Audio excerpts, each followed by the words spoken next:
दोनों देशों के बीच में हुआ है जुलाई 2025 में। बहुत ज़्यादा इम्पोर्टेंट समझौता है, दोनों देश लंबे समय से इस पर बातचीत कर रहे थे और अब समझौते को आखिरी स्वरूप मिला है। इसमें यूके ने लगभग 99% टैरिफ लाइनों को हटाया है और भारत ने लगभग 90% टैरिफ लाइनों को हटाया है। इसका क्या मतलब है?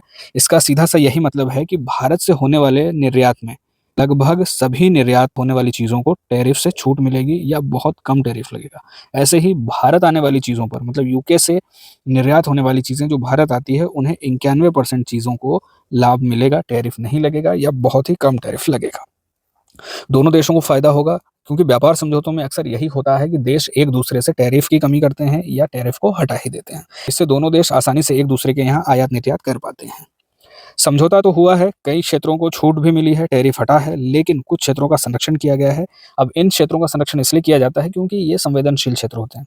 इन क्षेत्रों का संरक्षण करने के लिए, इन क्षेत्रों में कॉम्पिटिशन को रोकने के लिए, इन संवेदनशील क्षेत्रों में लोगों की रक्षा करने के लिए इस तरह के संरक्षण किए जाते हैं। जैसे डेयरी सेक्टर में, मतलब भारत में दुग्ध उद्योग बड़ा उद्योग है, भारत के किसान इससे जुड़े हुए हैं, विदेशों में बड़े-बड़े फर्म हैं, बड़े पैमाने पर दूध उत्पादन होता है और यदि इस क्षेत्र को खोला जाता है, तो भारत के किसानों को इसका नुकसान हो सकता है। ऐसे ही अनाज, मिलेट, सोना, आभूषण, लैब ग्रोन डायमंड इन चीज़ों को इस समझौते से अभी बाहर रखा है। साथ ही ये सुरक्षा उपाय भी किया गया है समझौते में कि यदि अचानक आयात बढ़ता है और घरेलू उद्योगों को नुकसान होता है, तो इस स्थिति का समाधान करने के लिए फैसले लिए जा सकते हैं। अब इस समझौते से निर्यात में वृद्धि होगी, वस्त्र, आभूषण, मशीनरी आदि में 20 से 40% निर्यात बढ़ने की उम्मीद है।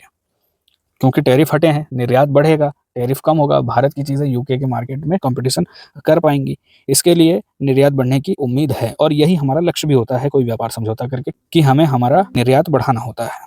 ऐसे ही कुछ जीआई उत्पादों को भी सुरक्षा है, जैसे कि फेनी, गोवा की फेनी, ताड़ी, नासिक वाइन जैसे चीज़ों को सुरक्षा प्रदान की गई है। यूके का जो बाज़ार है, कृषि बाज़ार है, काफ़ी बड़ा है। उस बाज़ार में भारत को प्रवेश मिला है इस समझौते से और कृषि और खाद्य, प्रसंस्कृत खाद्य, उनको भी शुल्क मुक्ति का लाभ मिलेगा, मतलब टैरिफ नहीं लगेगा और भारत की पहुँच होगी यूके के बाज़ार तक। समझौते में एमएसएमई और अलग-अलग क्षेत्रों मतलब छोटे उद्योगों को फ़ायदा होगा, जैसे कि तिरुपुर के वस्त्र उद्योगों को, कोलकाता के चमड़ा उद्योग को, सूरत भरूच के रसायन उद्योगों को